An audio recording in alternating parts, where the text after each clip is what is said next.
Vitamin के क्या होता है और इसके क्या क्या एक्शंस होते हैं और इसकी डिफिशियंसी से क्या क्या प्रॉब्लम्स हो सकती हैं, किन फूड्स में ये ज़्यादा पाया जाता है, बॉडी में कैसे सिंथेसाइज होता है। ठीक है, तो हम लोग सबसे पहले लिख लेते हैं vitamin K is a fat soluble vitamin. Vitamin K is a fat soluble vitamin like vitamin A, D, E. इसीलिए हम लोग कहते हैं फैट सॉल्युबल विटामिन जो होते हैं ए, डी, ई के होते हैं। जहां तक बात की जाए विटामिन के केमिकल नेम की, तो हम लोग कहते हैं विटामिन के हम लोग प्लांट सोर्स से भी पा सकते हैं, एनिमल सोर्स से भी पा सकते हैं। प्लांट सोर्स से जो हमें मिलेगा यहाँ पे लिख लेते हैं, विटामिन के को हम लोगों ने डिवाइड कर दिया है विटामिन K1 और K2 में। विटामिन के यहाँ पे हम लोग चेंज कर लेते हैं थोड़ा सा, vitamin K1 and vitamin K2 की बात किया जाए तो थोड़ा सा दोनों में डिफरेंस होता है। K1 यहाँ पे हम लोग जो प्लांट प्रोडक्ट्स है, ग्रीन लीफी वेजिटेबल्स के थ्रू जो हम लोग विटामिन के पाते हैं उसको हम लोग विटामिन K1 कहते हैं। इसका नाम है फिलोक्विनिन।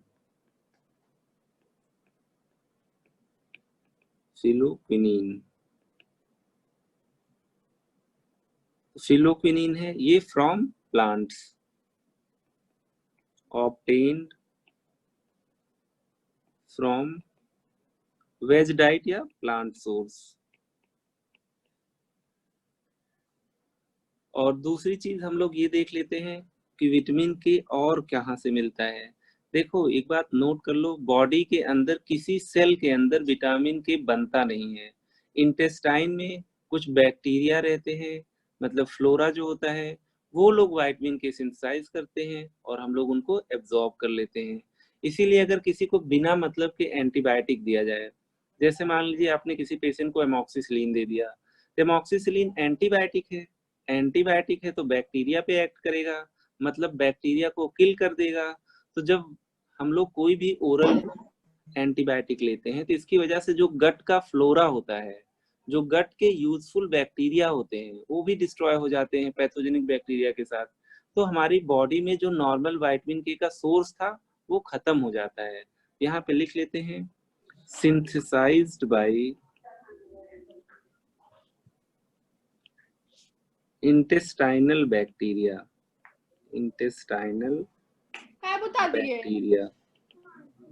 that is flora। तो यहाँ पे अगर इंटेस्टाइनल बैक्टीरिया की बात किया जाए तो ये देखो यहाँ पे बहुत जरूरत नहीं होती, almost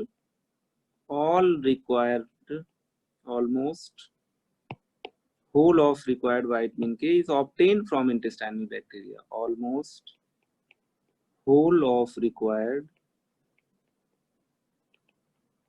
vitamin K is obtained from intestinal bacteria।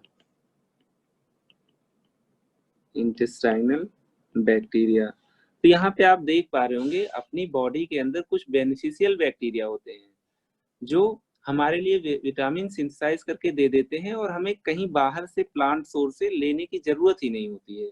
Plant source या एनिमल सोर्स है, अगर एनिमल सोर्स से हम लोग लेंगे, मान लीजिए कोई नॉन वेजिटेरियन है तो एनिमल सोर्स से लेगा तो विटामिन K2 ही मिलेगा, क्योंकि उस एनिमल के भी इंटेस्टाइन में इसी तरह से विटामिन K बना रहा होगा। तो हमारा खुद का जो इंटेस्टाइनल फ्लोरा होता है वो विटामिन के सिंथेसाइज करता है जिसको हम यूज कर लेते हैं। ऐसे बैक्टीरिया को हम लोग यूजफुल बैक्टीरिया कहते हैं। यहाँ पे देख लीजिए note, if someone takes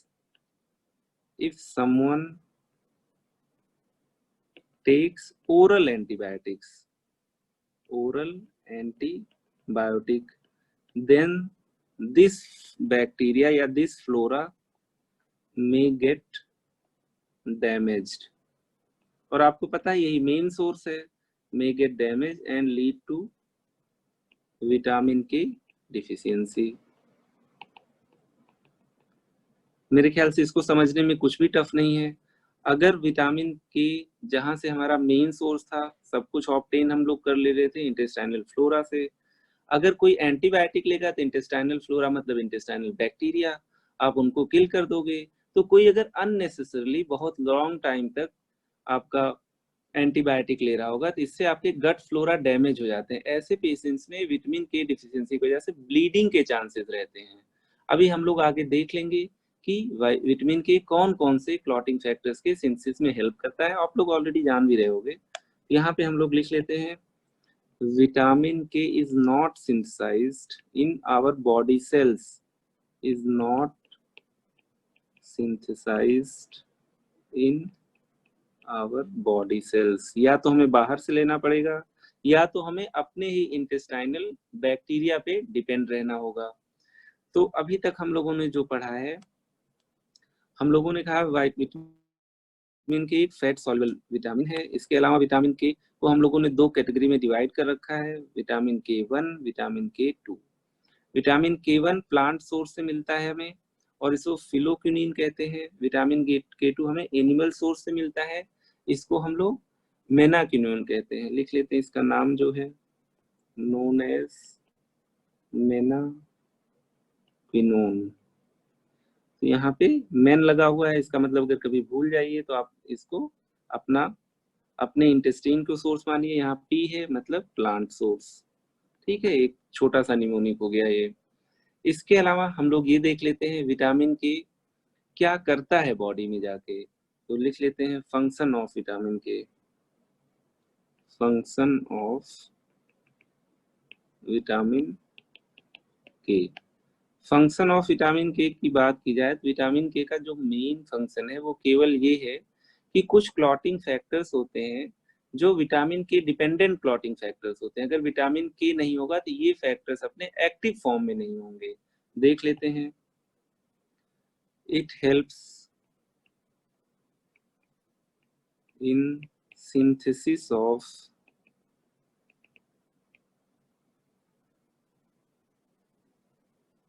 clotting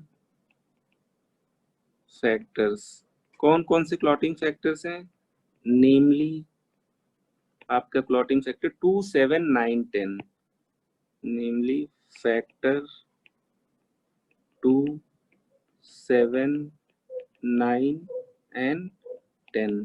तो इतने क्लॉटिंग फैक्टर्स की सिंथेसिस में विटामिन के का रोल होता है। आप लोगों को पता है there are 13 clotting factors which are responsible for blood clotting. अगर किसी के बॉडी में कुछ मेजर फैक्टर्स की डिफिशियंसी हो जाएगी तो ऐसे लोगों में ब्लीडिंग के चांसेस ज्यादा रहते हैं। तो यहाँ पे ये माना जाता है ये सारे जो क्लॉटिंग फैक्टर्स होते हैं, these factors are synthesized in liver, these factors are synthesized in liver with help of vitamin K. तो अगर विटामिन के नहीं होगा तो ये सारे फैक्टर सिंथेसाइज नहीं होंगे, ये सारे फैक्टर सिंथेसाइज नहीं होंगे तो विटामिन के डिफिशियंसी से ब्लीडिंग हो सकती है। देयरफॉर विटामिन के डिफिशियंसी manifests as bleeding, है ना, या manifests as bleeding because clotting is deranged, because clotting is deranged। तो आप देखिए दो कॉन्सेप्ट देख लीजिए यहाँ पे। कॉन्सेप्ट की बात की जाए तो जैसे मान लीजिए आपका ये ब्लड वेसल है, ये आपका ब्लड वेसल है। तो ब्लड वेसल में मान लीजिए यहाँ पे ब्लड फ्लो हो रहा है, ब्लड है और ब्लड फ्लो हो रहा है। लेकिन अगर मान लीजिए यहाँ पे कोई ब्रीच हो जाती है तो ब्लड आपका बाहर आने लगेगा। लेकिन अगर यहाँ पे प्लेटलेट हैं बॉडी में एडिक्वेट नंबर में तो ये लोग चाहेंगे कि जो ब्लीडिंग है वो ना होने पाए। तो मान लीजिए इस टाइप से आपकी ब्लड वेसल थी, तो यहाँ पे क्या करेंगे, जो बॉडी के प्लेटलेट्स होंगे, प्लेटलेट्स यहाँ पे एग्रीगेट कर जाएंगे और एक दूसरे से चिपक जाएंगे। तो इसको आप कहते हो प्लेटलेट एग्रीगेशन एंड एडहेशन मतलब ये आपका बन गया थ्रोम्बस। तो प्लेटलेट यहाँ पे एग्रीगेट कर जाएंगे,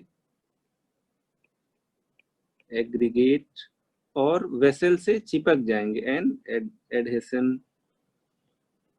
एडहेशन टू वेसल वॉल, है ना। तो जहां पे भी कहीं मान लीजिए ब्लड वेसल के वॉल में ब्रीच होगा, तो वहां पे प्लेटलेट जाएंगे और ब्लड वेसल वॉल से जुड़ के आपस में एग्रीगेट करके आपके यहाँ पे एक थ्रोम्बस बना देंगे या हीमोस्टैटिक प्लग बना देंगे। हीमोस्टैटिक प्लग मतलब अब ब्लड को नहीं निकलने देंगे यहाँ से। आगे चल के क्या होता है कि मान लीजिए जो थ्रोम्बस बना हुआ है, या इसी को अभी कह लीजिए हीमोस्टैटिक प्लग, हीमोस्टैटिक प्लग, ये बेटर वर्ड है। इसी के अंदर क्लॉटिंग फैक्टर्स चले जाएंगे, जैसे मान लीजिए एक ये है, एक ये है, एक ये है, ये सब प्लेटलेट हैं आपके, ये आपका प्लेटलेट है। तो जो क्लॉटिंग फैक्टर्स हैं उसमें मेनली फिब्रिनोजन है, वो एक तरह से क्रॉस लिंकिंग कर देता है इस टाइप से। ये फाइब्रिन है, फाइब्रिन का मतलब फैक्टर 1, हम लोग 13 पढ़ते हैं, फाइब्रिन का मतलब होता है फैक्टर 1। तो फैक्टर 1 फिब्रिन क्या करता है, इसको थ्रोम्बस को स्टेबलाइज करके क्लॉट बना देता है। अब ये आपका पूरा स्ट्रक्चर हो गया क्लॉट, ठीक है, क्योंकि यहाँ पे फिब्रिन ने एक प्लेटलेट को दूसरे प्लेटलेट से एक तरह से प्रॉपरली होल्ड कर दिया है। तो पहले आपका ब्लीड करता, सॉरी, हीमोस्टैटिक प्लग बनता है, बाद में वहां पे क्लॉट बन जाता है। क्लॉट का मतलब वहां पे आपका जो थ्रोम्बस बना हुआ था उसको क्लॉटिंग फैक्टर्स ने स्टेबलाइज कर दिया। अब थोड़ा सा हम लोग डिटेल देख लेते हैं कैसे ब्लड क्लॉटिंग होती है, क्योंकि विटामिन के पे ही लेक्चर है तो बहुत ज्यादा विटामिन के है नहीं, तो क्लॉटिंग चीज देख लेते हैं हम लोग। तो यहाँ पे आप समझ सकते हो, अगर यहाँ पे प्लेटलेट्स ने यहाँ पे हीमोस्टैटिक प्लग बना दिया है, तो इसका मतलब ब्लीडिंग थोड़ी देर के लिए रुक जाएगी। तो जो हम लोग ब्लीडिंग टाइम देखते हैं लैब में, इसका मतलब हम प्लेटलेट के फंक्शन को देखते हैं। जब हम लोग क्लॉटिंग टाइम देखते हैं तो हम लोग आपके क्लॉटिंग फैक्टर्स के फंक्शन को देखते हैं। तो यहाँ पे लिख लीजिए, bleeding time depends on platelet function. मान लीजिए किसी के पास प्लेटलेट कम होंगे तो ब्लीडिंग टाइम बढ़ जाएगा, जल्दी ब्लीडिंग रुकेगा नहीं। अच्छा, ब्लीडिंग रुकेगा नहीं, मान लीजिए हीमोस्टैटिक प्लग बन गया है, लेकिन अगर वो स्टेबलाइज नहीं होगा तो धीरे धीरे वो डिसलॉज हो जाएगा वहां से, और जब भी होगा तो बहुत प्रोफ्यूज ब्लीडिंग होगी। तो आगे चल के अगर क्लॉट के फॉर्म में वो कन्वर्ट नहीं हो रहा है, मतलब मान लीजिए क्लॉटिंग फैक्टर्स नहीं है, तो क्लॉटिंग टाइम बढ़ जाएगा। तो यहाँ पे लिख लेते हैं clotting time, clotting time depends on clotting factors, clotting factors. Clotting factors की बात किया जाए, फैक्टर 1 to 13 टू फैक्टर 13, है ना, इतने सारे क्लॉटिंग फैक्टर्स होते हैं। तो कुल मिला के अगर किसी की बॉडी में विटामिन के कम हो जाएगा तो इसका मतलब ब्लीडिंग टाइम पे फर्क नहीं पड़ेगा, थोड़ी देर के लिए वहां हीमोस्टैटिक प्लग बन जाएगा जिससे ब्लीडिंग रुक जाएगी। लेकिन क्योंकि वहां क्लॉट नहीं हो रहा है ब्लड, तो ब्लीडिंग के चांसेस बने रहेंगे, वो थ्रोम्बस स्टेबलाइज होके क्लॉट नहीं बन पा रहा है। तो देयरफॉर इन विटामिन के deficiency clotting time is increased, clotting time is increased। आइए आपको हम इंट्रिंसिक और एक्सट्रिंसिक पाथवे 2 मिनट में बता देते हैं, कभी भूलेगा ही नहीं, है ना। यहाँ पे हेडिंग डाल लीजिए ब्लड क्लॉटिंग। हम लोग मेडिसिन में भी ब्लड पढ़ रहे हैं, तो आगे चल के हम लोग ब्लड क्लॉटिंग वहां पे भी पढ़ेंगे। तो जब भी ब्लड क्लॉटिंग की बात करते हैं तो कुछ इंट्रिंसिक पाथवे रहते हैं, कुछ एक्सट्रिंसिक पाथवे रहते हैं, देख लेते हैं। बहुत ही सिंपल है, ध्यान से देखना, इसको भूलोगे ही नहीं। इंट्रिंसिक पाथवे और आपका एक्सट्रिंसिक पाथवे। एक्सट्रिंसिक पाथवे, यहाँ पे इंट्रिंसिक पाथवे बॉडी में अपने आप चलता रहता है, और क्लॉटिंग और आपका एंटी क्लॉटिंग का एक बैलेंस रहता है। तो यहाँ पे हम लोग स्टार्ट करते हैं फैक्टर 12 से। फैक्टर 12 एक्टिवेट हो जाता है फैक्टर 12 ए में, फिर उसके बाद 12A आपका, या ऐसा कर लेते हैं, इसको थोड़ा इजी कर लेते हैं, जब प्लॉटिंग पढ़ेंगे तो डिटेल में देख लेंगे।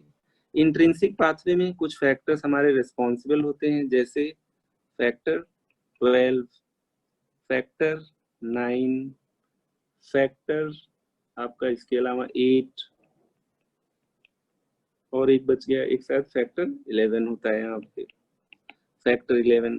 इतने आपके इंट्रिंसिक पाथवे में आते हैं, और जो फैक्टर 7 होता है वो एक्सट्रिंसिक पाथवे में आता है। इन दोनों का काम ये है कि ये लोग जो है, इंट्रिंसिक हो या एक्सट्रिंसिक हो, ब्लड क्लॉटिंग तो दोनों मैकेनिज्म से होगा।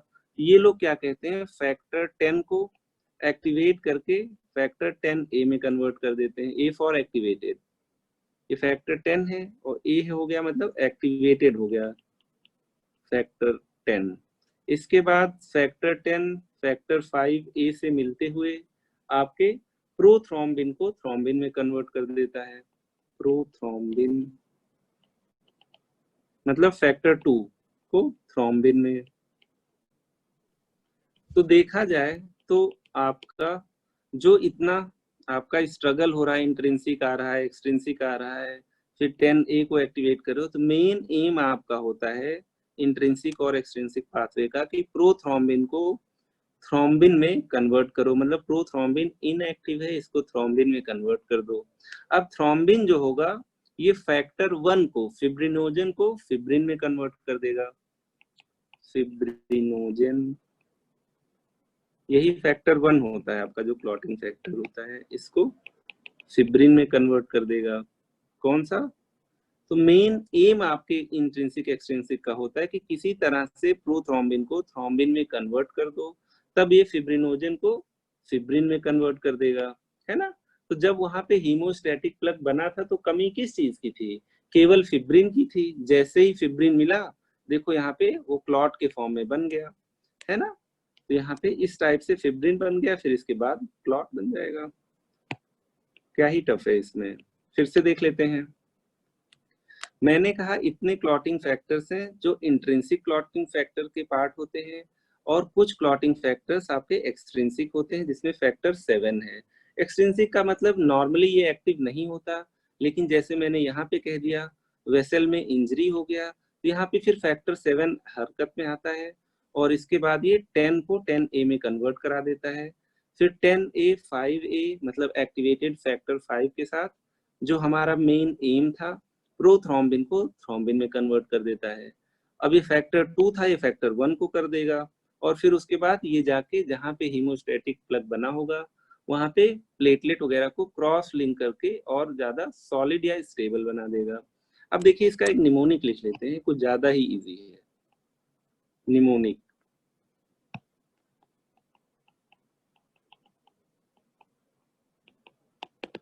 देखिए अगर इंट्रिंसिक की बात की जाए तो समझ लो वो फैक्टर अंदर है, एक्सट्रिंसिक का की बात किया जाए तो वो फैक्टर घर के बाहर है। एक घर बना लो यहाँ पे, घर शायद ऐसे ही होता है, मुझे बहुत अच्छा घर बनाना आता नहीं है। यहाँ एक खिड़की भी बना दे रहे हैं, ठीक है।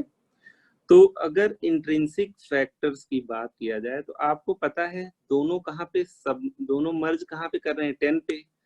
तो यहाँ पे हम लोग पहले 10 को सेंटर में बना लेते हैं, ये 10 हो गया, है ना, ये बिल्कुल सेंटर में है। आप पूरे प्लॉटिंग में देख पा रहे होंगे 10 वाला जो पार्ट है बिल्कुल सेंटर में है। तो यहाँ पे 10 को हमने बिल्कुल सेंटर पे बना लिया, और जो फैक्टर्स इस घर के अंदर रहेंगे वो इंट्रिंसिक पाथवे में काम आएंगे। घर के अंदर देखिए इंट्रिंसिक में क्या क्या है, 12, 9, 8, 11, मतलब 11, 12, 8, 9, है ना। आइए देख लेते हैं यहाँ पे। तो घर के अंदर ही आप इंट्रिंसिक बना लीजिए, इनको हम ब्लू से लिख दे रहे हैं। आगे इसके 11 लिख लीजिए, फिर आगे इसके 12 लिख लीजिए, और इसके पहले आप लिख लीजिए 8 और फैक्टर 9। तो कुल मिला के 2 इधर आपने अंदर कर दिए, इसके साथ 2 इधर कर दिए, तो एक कंटिन्यूएशन भी बन गया यहाँ पे, 8, 9, 10, 11, 12, 12, है ना, 4 फैक्टर। फैक्टर 7 को आप बाहर कर दीजिए, फैक्टर 7 को घर के बाहर कर दीजिए, यहाँ पे 7। तो ये 7 भी यही काम करेगा, और आपका 8, 9, 10 ये भी यही काम करेंगे। ये सब मिल के आपको 10 को 10A में कन्वर्ट कर देंगे, मतलब एक्टिवेटेड, A फॉर एक्टिवेटेड 10। अब एक्टिवेटेड 10 क्या करेगा, इसका आधा कर दो, 5 आ गया। तो यहाँ पे ये 5 एक्टिवेटेड के साथ 2 और 1 को एक्टिवेट करेगा। तो पहले प्रोथ्रोम्बिन को थ्रोम्बिन में कन्वर्ट करेगा, फिर उसके बाद थ्रोम्बिन आपका किसको कन्वर्ट कर देगा, फिब्रिनोजन को एक्टिवेटेड फिब्रिनोजन में, फिर उसके बाद क्लॉट बन जाएगा। तो देखा जाए तो इसमें कुछ टफ है ही नहीं। जो यहाँ घर के बाहर है ये एक्सट्रिंसिक पाथवे का पार्ट है, एक्सट्रिंसिक पाथवे। और जो घर के अंदर हैं, घर के अंदर कौन कौन से हैं देख लीजिए, 8 हो गया, 9 हो गया, 11 हो गया एंड 12 हो गया। ये सब आपके एक्सट्रिंसिक पाथवे हैं। दोनों का काम है कि 10 को एक्टिवेट करके 10A बना दे, ताकि किसी तरह से प्रोथ्रोम्बिन आपका थ्रोम्बिन में बन जाए। जब थ्रोम्बिन बन जाएगा तो फिब्रिनोजन आपका फिब्रिन में कन्वर्ट हो जाएगा, है ना, ये आपका थ्रोम्बिन है। तो थ्रोम्बिन अगर एक्टिवेट हो गया, चाहे इंट्रिंसिक से चाहे एक्सट्रिंसिक से, तो इसकी वजह से फिब्रिन बन जाएगा। फिब्रिन उस क्लॉट को स्टेबलाइज कर देगा। तो यहाँ पे हम लोगों ने देख लिया है, कुछ ज्यादा ही इजी है क्लॉटिंग। कभी आप भूलोगे नहीं कहाँ पे इंट्रिंसिक था, कहाँ पे एक्सट्रिंसिक